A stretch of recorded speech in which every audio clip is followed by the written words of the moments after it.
आज आपण बिर्याणी मसाला बनवतो आहे. त्यासाठी मी 4 चमचे धणे घेतले, पोहे खायचा चमचा असतो ना तो, 2 चमचे दगडी फूल घेतले आणि 4 काश्मीरी मिरच्या घेतल्या, त्यातल्या बिया काढल्यात, 2 काळी मिरी घेतली 2 चमचे आणि हे जायफळ घेतले अर्ध्याला थोडं कमी आणि हे 6-7 काळी वेलची घेतली आणि 1 चमचा लवंग घेतली आणि हे जावेत्री आहे ती 1 चमचा घेतली आणि हे 2 चमचे घेतलेत हिरवी विलायची आणि हे त्याला चक्री फुले ते 1 चमचा घेतले, हे 6 जिरे 2 चमचे घेतलेत आणि हे तेजपत्ता आहे हे 8-10 घेतलेत आणि ही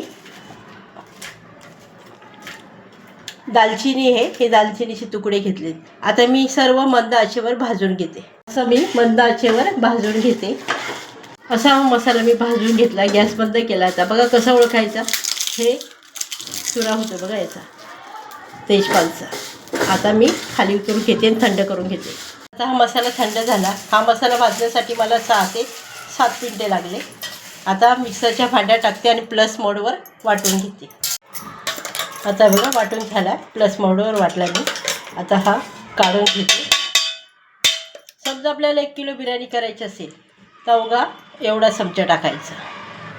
रेसिपी आवडली असेल तर लाईक करा, शेअर करा, सबस्क्राईब करा. धन्यवाद.